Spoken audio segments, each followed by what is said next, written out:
السلام علیکم ورحمۃ اللہ وبرکاتہ۔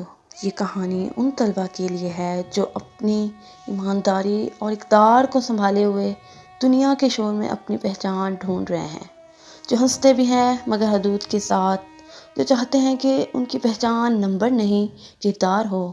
لوگ انہیں زیادہ مذہبی یا بورنگ کہتے ہیں، مگر وہ جانتے ہیں سکون صرف اللہ کے قریب رہنے میں ہے۔ یہ کہانی ہے عالیہ کی، جو کالج کی چمک میں بھی اپنی ایمان کو مانند نہیں پڑھنے دیتی تھی۔ عالیہ پڑھنا چاہتی تھی لیکن ہر بار ناکامی سب اس کی بے عزتی کرتے تھے۔ یہ نہیں کہ وہ محنت نہیں کرتی تھی، بس قسمت ساتھ نہیں دیتی تھی۔ پھر ایک دن اس کی کلاس کے لڑکیوں نے پلان بنایا گروپ اسٹڈی کا۔ کمرہ خاموش ہونا چاہیے تھا۔ دوستوں کی فوج نوٹ بکس کھولے جیسے جنگ کے میدان میں اترنے کو تیار۔ بورڈ کے امتحان قریب تھے مگر پھر موبائل وائبریٹ ہوا۔ نور کا فون جگمگا اٹھا، ایک نوٹیفیکیشن پھر دوسرا، ہنسی پھوٹ پڑی۔ اسکرینوں نے بکس کی جگہ لے لی۔ عالیہ نے جھنجھلا کر کہا، یار یہ سب کیا کر رہے ہو؟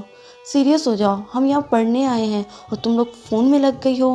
الہ نے ٹیک لگا کر طنزیہ مسکراہٹ کے ساتھ کہا، چل کرو، امتحان کون سا کل ہے، اتنا مسئلہ ہے تو تم یہاں سے جا سکتی ہو۔ نور نے بھی طنز کیا، ہاں اور جب آن لائن کلاس ہو تو ہم سے مدد کی امید مت رکھنا۔ عالیہ کا دل بیٹھ گیا، اسے لگا جیسے اس کا خواب، اس کی یونیورسٹی، اس کا مستقبل ہاتھوں سے پھسل گیا۔ اس دن بھی پڑھائی کچھ نہ ہوئی۔ اگلی صبح ٹیچر کلاس میں ایک نئی لڑکی کو لے کر آئی۔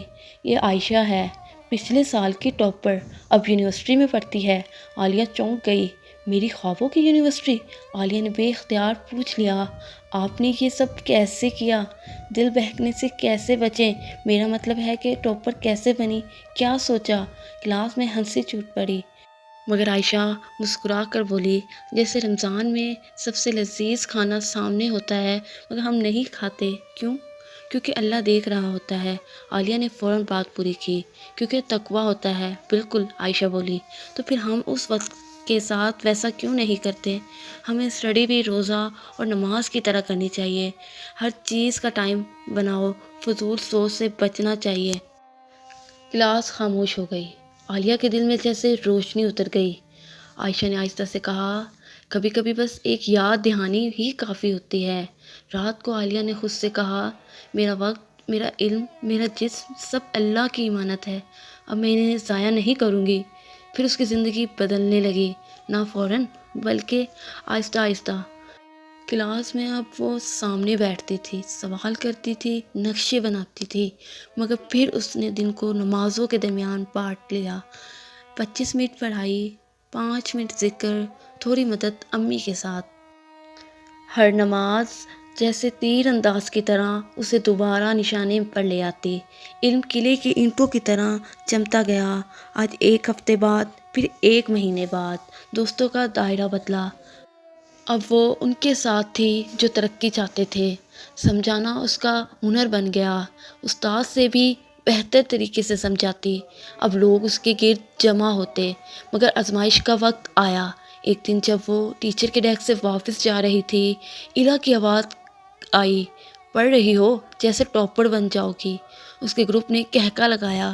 عالیہ نے ہاتھ سختی سے بند کیا مگر لہجہ نرم رکھا، انشاءاللہ دعا کرنا۔ الہ نے تلخی سے کہا، میرے مقابل آنا بھی مت، ورنہ انجام برا ہوگا۔ شک نے دل میں پنجہ مارا، کیا وہ سچ کہہ رہی ہے؟ مگر عالیہ نے آنکھیں بند کر لی۔ یا اللہ، میں اپنی کوشش کروں گی، باقی تیرے سپرد۔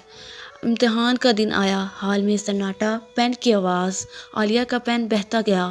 پھر نگران کی آواز آئی، تم کھڑی ہو جاؤ۔ دل دھڑکنے لگا۔